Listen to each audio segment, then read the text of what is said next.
اللہ کے ولیوں نے اپنی کتابوں میں ایک بات لکھی ہے، ہم نے جب بھی اس دعا کو پڑھا اللہ پاک جل شانہ نے اسے فوری عطا فرمایا، اللہ نے آج تک اس دعا کے مانگے کا رد نہیں فرمایا۔ ایک واقعہ ہے حضرت علی کرم اللہ وجہہ کا۔ حضرت علی ایک سفر میں، تجارت کے سفر میں تشریف لے گئے، سفر تجارت میں آپ تشریف لے گئے۔ جب وہاں آپ تشریف لے گئے تو دیکھا ایک شخص ہے، جھونپڑی، اس میں سے کرہانے کی آواز آ رہی ہے۔ آپ اندر تشریف لے گئے تو صاحب خانہ نے اندر سے آواز دی، جو بھی صاحب آ رہے ہیں اجازت سے آئیں۔ سمجھ گئے اندر مستورات ہیں۔ وہ صاحب باہر تشریف لے آئے تو پوچھا کیا ہوا، کرہانے کی آواز کیا ہے؟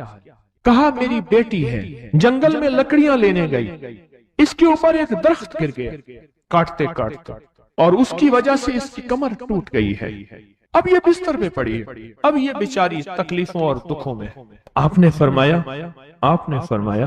کوئی مسئلہ نہیں، میں ایک عمل کرتا ہوں، تو ایسا کر صرف اس کا کپڑا لے آ۔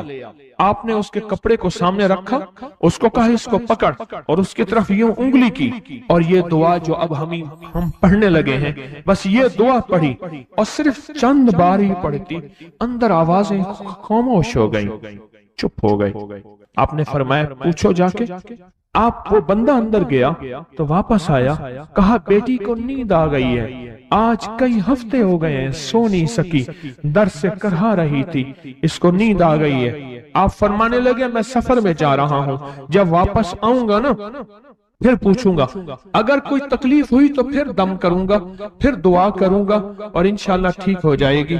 آپ چلے گئے، آگے تشریف لے گئے تو آپ کے ہم سفر تھے، ان کی سواریاں تھیں، ان میں سے ایک گھوڑا تھا، جس گھوڑے کو ٹھوکر لگی، چوٹ لگی، اس کے اگلے پاؤں کی ہڈی گھٹنا باہر نکل گیا، وہ ایک طرف ہو کے بیٹھ گیا، اس کا گھوڑا چل نہیں سکتا تھا۔ اس نے آ کے حضرت علی کرم اللہ درخواست کی کہ آقا اس کے لیے کچھ فرما دیں۔ فرمایا میں اس کے لیے دعا کرتا ہوں، یہ ٹھیک ہو جائے گا، اور آپ نے دعا پڑھنا شروع کر دی، اور فرمایا یہ اس کے ہاتھ پہ، اس کی ٹانگ پہ آپ نے ہاتھ پھیر دیا، جو معذور تھی، ٹوٹی ہوئی، نکلیا ہوا گھٹنا تھا، فرمایا ٹھیک ہو گیا۔ اور قافلے والوں نے دیکھا وہ گھوڑا سب سے آگے تھا، سب سے سبک رفتار تھا، اور سب سے لاجواب تھا۔ آگے ایک جگہ تشریف لے گئے تو قافلے کو پیاس لگی، پانی کی ضرورت تھی، کنواں دیکھا تو کنواں خشک تھا۔ آپ نے فرمایا کوئی بات نہیں، یہ دعا پڑھی، اور دعا کو پڑھ کے اپنا لعاب کنویں میں ڈال دیا۔ فرمایا کنویں میں پانی کا ایک جوش اٹھا، اور پانی اٹھا اور منڈیر سے باہر نکلا، لوگ پینے لگے تو آپ نے روک دیا، فرمایا مت پیو، کنویں کا جو کھڑا کالا پانی ہے وہ نکل جائے، اور پھر شفاف پانی جب نکلا فرمایا یہ پانی پیو، مشکیزیں بھرو، سواریوں کو پلاؤ۔ قافلہ چلتا رہا، آگے تشریف لے گئے، آگے دیکھا تو کھانا ختم ہو گیا، اتنا کھانا تھا کہ اب کھا لیں، آئندہ کیسے کھائیں گے؟ تو آپ نے فرمایا جو کھانا ہے لے آؤ۔ آپ نے کھانے کو رکھا، اوپر کپڑا ڈال دیا، اور یہ دعا پڑھنی شروع کر دی جو ابھی ہم بیٹھ کے پڑھیں گے، خوش قسمت ہیں۔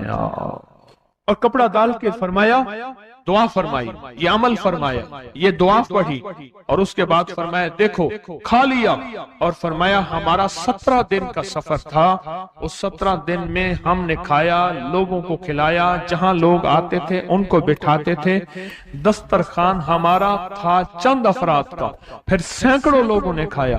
17 دن کے سفر میں تھوڑی سی کمی بھی نہ ہوئی، جب گھر لوٹے تو وہی کا وہی ہمارا خزانہ، کھانا وہی سارا توشہ موجود تھا۔ آگے تشریف لے گئے تو ایک تجارت میں ایک دیکھا تو ایک بندہ ہے ٹھیکریوں پہ ٹھیکریاں مار رہا ہے، آپ اس کی طرف تشریف لے گئے، آپ نے اس کو جا کے دیکھا، لگتا ہے کہ تو پرانا جواری ہے۔ اس نے کہا جوا کھیلتا تھا، سب کچھ ہار بیٹھا ہوں، ہر چیز زندگی ختم ہو گئی ہے۔ آپ نے فرمایا اچھا ایسا کر،